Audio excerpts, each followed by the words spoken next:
mundong ating ginagalawan, napakarami ang naliligaw. Many are lost.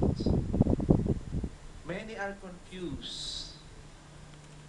Many do not know where to go and what to do. And the fact, marami po sa atin hindi alam ang gagawin sa buhay. And the big question here is this. Pag dumating kaya si Jesus ngayon and He said to you, "Come follow me," will you able to recognize Him? Makilala kaya natin si Jesus kapag siya ay pumarito at ang sabi sa atin, "Sumunod kaya sa akin"? Are you going to leave your brothers and your wife and children? That's a big question. That's a big question. Because most of us, there is this great deal of hunger. We know that. There is a great deal of longing for God. But there is also this confusion and a spirit of darkness that envelops us. Why? Because what we are hearing are all garbage. Ang ating pong naririnig sa kapaligiran ay puro mga problema. Sa mga television, sa mga primetime nobela, sa lahat ng famous televisions and networks na ating pinakikinggan, ilan dito ang nagsasalita tungkol sa Diyos? How many of these television stations, radio programs that talks about the Lord so that we can hear, so that we can be familiar to what God is saying, so that we will be familiar to the very Word of God? No wonder many are confused. Even the parents, what they're trying to do, they're trying to send their kids to the Catholic schools. They're trying to send their kids into the private schools. Akala nila, okay, I'm going to work, I'm going to spend lots of money, go to these Catholic schools. Sad to say, hindi lahat na napunta sa Catholic school, they learn about the faith. Or they hear, or they read the Bible. Lalo-lalo na po tayo mga Katoliko. We are lazy in reading the Bible. Kaya nga po, I love and I admire our Protestant brothers and sisters. At masasabi ko sa inyo, ang pagkakaiba ng Biblia ng mga Protestante at born again sa Biblia nating mga Katoliko. Pag ibinigay niyo po sa akin ang Biblia ng Katoliko, alam ko pong yun ay Katoliko. Pag ibinigay mo po sa akin ang Biblia ng born again, alam kong yun ay sa born again. Alam po niyo kung paano? Pag ibinigay niyo ang Biblia ng born again at inamoyon niyo, yun po ay amoy kilikili. Kasi they always put their Bible here and they're carrying it everywhere. Tayo namang mga Katoliko, our Bible, don't dare to smell it. Because what you're going to happen to you, you're going to develop an allergy. Dahil full of dust. Dust collector ang nangyayari sa ating mga Biblia. No wonder, lito tayo. No wonder we do not know where to go. I'm saying this because Jesus is the only way. And for those people who's going to hear the Word of God, pagka narinig nyo ang sinabi niya na, "Come to me," halika kayo rito, my dear sisters and brothers. What a privilege. This will be an experience of a lifetime, priceless. This encounter, my dear sisters and brothers, will bring you where we belong. Yung pong galit na inyong nararamdaman, yung problema ninyong hindi nyo na alam ang gagawin sa buhay, just an instant, pagka narinig nyo ang sinabi ni Jesus, "Come to me," and it will all disappear. That's what happened to the disciples. That what happened to the 12 that Jesus called, "Come over here," and they followed Him. I know what nangyari sa kanila. They are now in heaven, and I know for sure, they were satisfied and they are fulfilled in their life. Marami po sa atin, tumatanda na o matanda na, marami pang hinihiling sa buhay. Matanda na, they almost have everything, they're at the ripe age, and yet, marami pang kulang. Ano ba ang kulang sa tao? what missing in us is our encounter with the Lord. That's why each and everyone here are called by God. Ang sinabi niya, come here. Noong ako po'y lumalakad dito, may isang mama ang sabi sa akin, Father Suarez, galing pa po ako ng Amerika, kaya lamang po ako umuwi dito ay makita kayo. Umiiyak siya. You know, my dear sisters and brothers, I cannot heal. I'm telling you that. And I'm not the one. I am nobody. Ako po si Father Suarez. Ginamit lang ng Diyos. I'm like each and everyone here. Ang sinasabi ko lang everywhere I go is this, that Jesus, up to this date, is willing, longing, and dying to be with you. Ang sinasabi ko lang, what I keep on saying is, there is this healing power available here every time we come together and gather in His name. Every time we come in the Eucharistic celebration, there is this healing available. 2 days ago, nandun po ako sa Luwa, sa Balara. There was this boy who cannot walk. As a matter of fact, the whole time during the Mass, all the priests, including myself, we're all staring at this boy. 12, 13 years old. Ang sabi pala ng lahat ay ito. Kasi napakalaki ng nakalagay dito eh. I cannot walk. Ang iniisip namin lahat ng mga pare, makalakad kaya itong cannot walk na ito. Even I myself, I said, makalakad kaya itong cannot walk na ito. With our surprise, this boy na hindi po naglalakad, tumayo, naglakad, at ayaw na pong tumigil maglakad dahil noon lang siya nakalakad.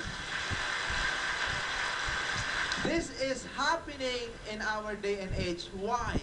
Kasi nga po, marami ang naliligaw. We are going to the wrong directions. Akala nga natin, ang kaligayahan sa buhay, the fulfillment in our life, is having all these things in this world, having this wealth. There's nothing wrong in accumulating all this wealth as long as you know how to share. Wala pong masama doon.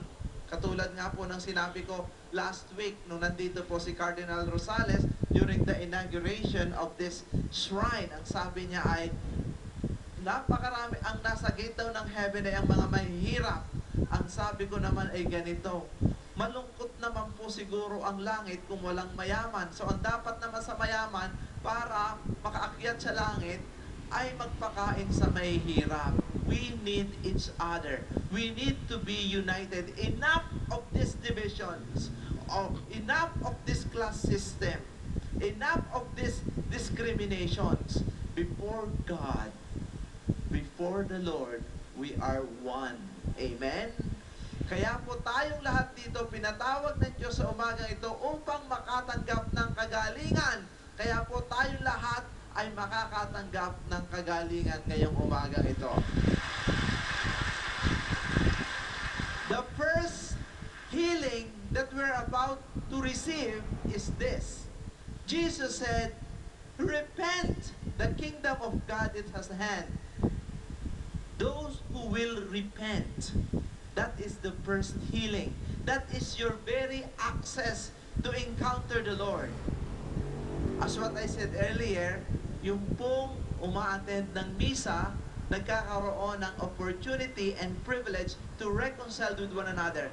Alam ng Diyos na kayong nandito ngayon, hirap na hirap. Maraming galit sa dibdib. May kaaway. May hinanakit. May paghihiganti. God knows that each and everyone here have problems. Hopeless. Father, gagaling po kaya ako? Sabi ko, aywang ko. But God knows. There was this text I received this morning. And isa text ang nakalagay ay ito. Yung driver ko, na-diagnose ng cancer, pero uma-attend siya ng healing mass sa Monte Maria. 3 beses siyang naka-attend. Last Thursday, nagpunta po ng doktor at ito ang sabi ng doktor. hindi ko alam kung anong ginagawa mo, but you have no cancer at all. Benign na.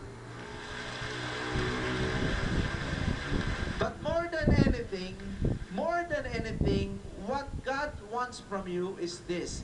Kayo pong nandito ngayon, ito ang gusto niya. Ang sabi ni Jesus ay, "Come to me and I will make you fishers of men."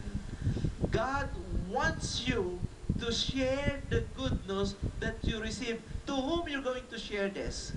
Kanino nyo ibabahagi ito? Sa mga kamag-anak nyo, sa mga mahal nyo sa buhay. Alam ko, nag-iisip kayo, what's the best thing you can give to your loved ones?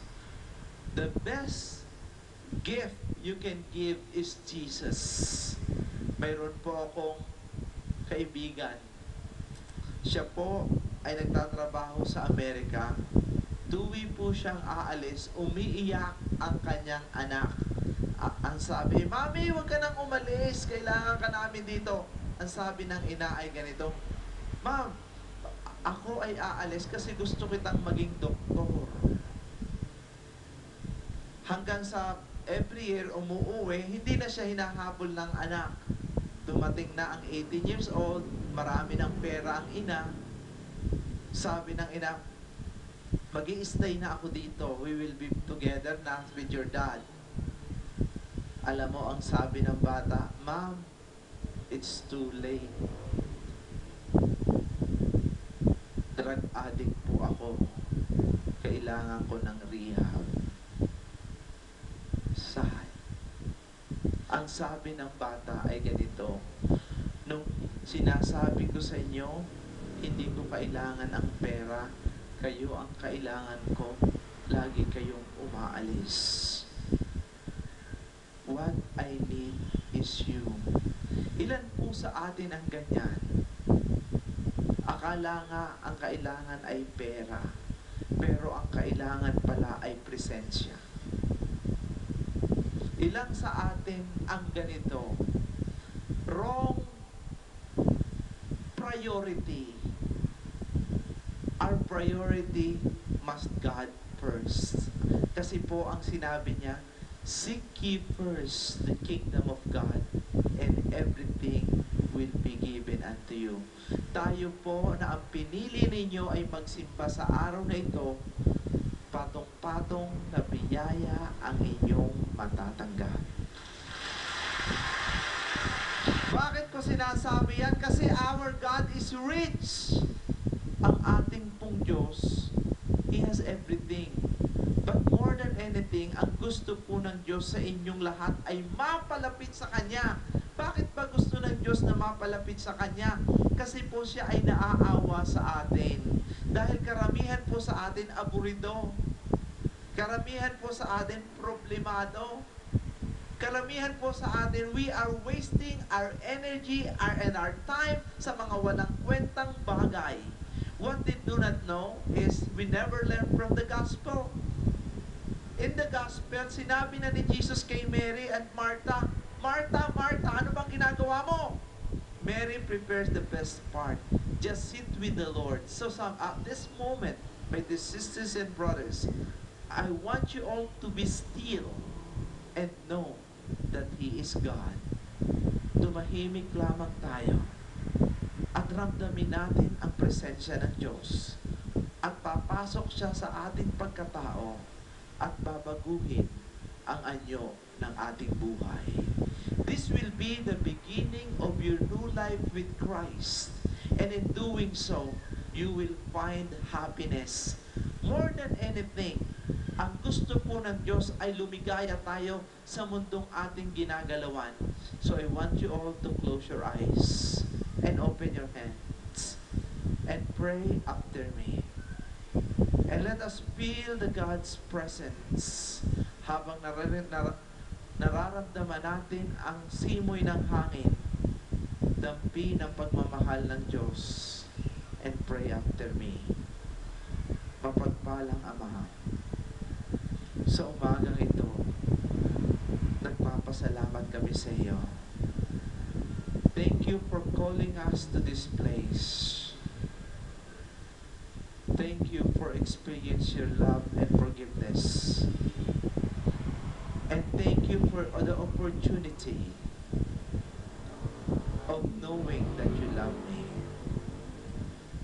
Lord, marami pong sakit ang aking dibdib. Maraming kaguluhan ang aking isip. Tanggalin mo po lahat ito at palitan mo ng pag-asa.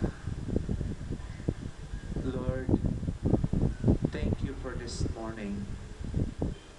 And I ask you to heal me, body, soul, and spirit. At naniniwala po ako na sa umagang ito, matatanggap ko ang biyayang aking kinakailangan sa buhay. Sapagkat hinihiling namin ang lahat ng ito sa pangalan ni Jesus na aming Panginoon. Amen. Sa ngalan ng Ama at ng Anak at ng Espiritu Santo. Palakpakan natin ang ating Panginoon. And please